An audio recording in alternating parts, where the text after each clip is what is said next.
My name is Lola Ward, and my oratory is called Pageant Life, the Power of a Princess. And with that being said, my time will begin now. Everyone has something they want. Now, I want you to take a moment and I want you to picture whatever it is that you want. Close your eyes and really think. Maybe you want to finish a marathon. You want to see the finish line and you want to go, wow, I did it. You want to feel your heart pumping and you want to hold that medal and just cheer, wow, I did it, yay. Maybe you want the white picket fence dream with the kids, the beautiful house up on the hills, the loving family. Maybe you want a promotion at work.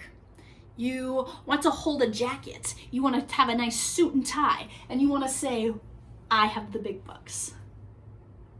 For me, it was simple. I wanted to be a princess. Now, I know what you're thinking. You're thinking, Lola, how could you be a princess? Because you don't have a nice castle in Arendelle and you don't talk to little fish underneath the sea. How could you possibly be a princess? Well, I did it. I won my very first pageant. However, at the end of the day, being a princess was a real life thing, and I had some lessons to learn. You could say that my crown was a little tilted and my sash a little twisted because I needed to learn very important adult lessons.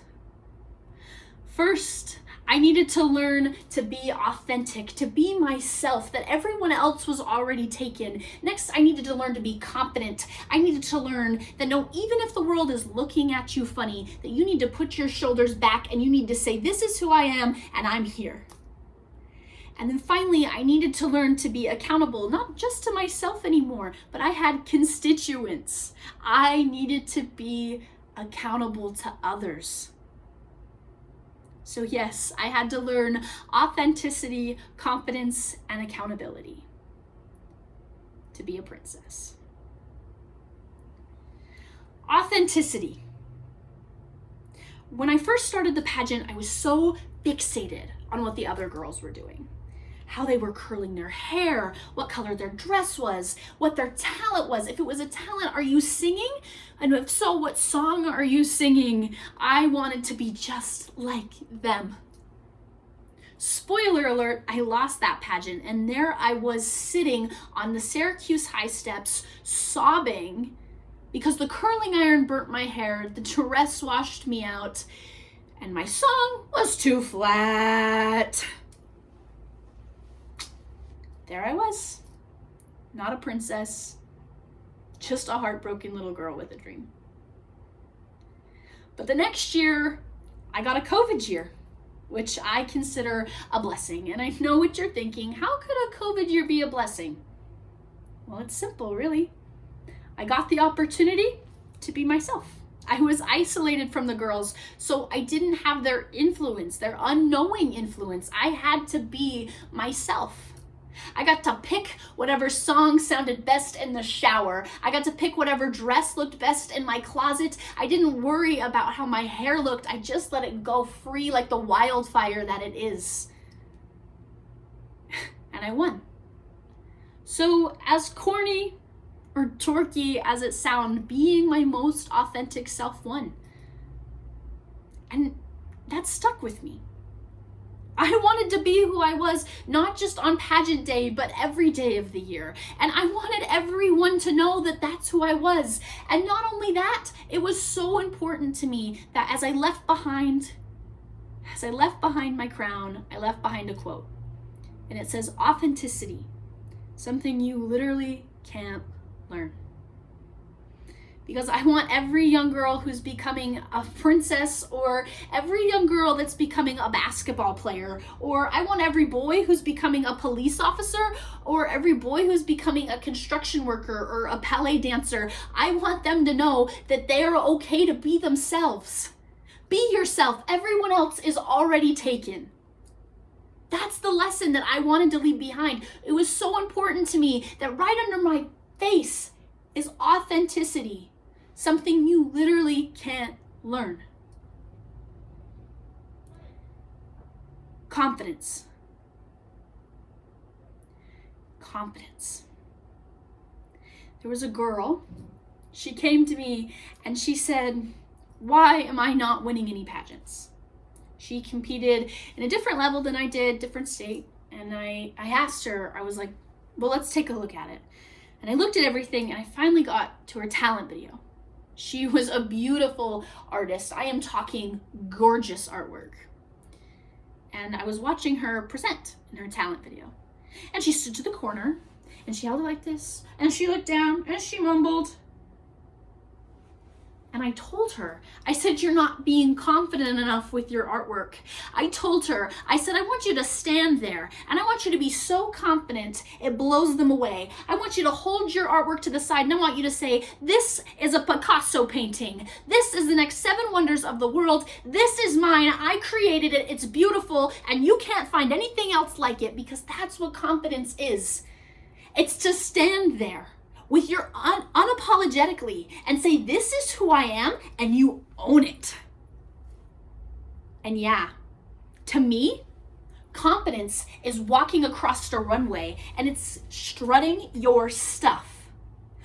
But I hope that everyone has confidence, whether you're a teacher in a classroom, whether you're a first female wrestler dominating a mat, whether you're a basketball star, a golf championship. I want you, of all people, to be confident in what you're doing, because no one else can do it like you. I want you to stand there and I want you to give yourself to the world and be who you're meant to be. Be your most confident self.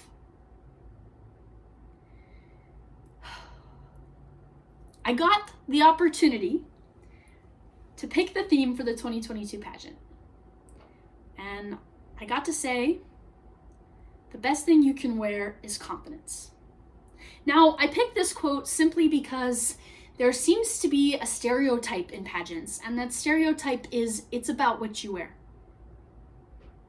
But it's not.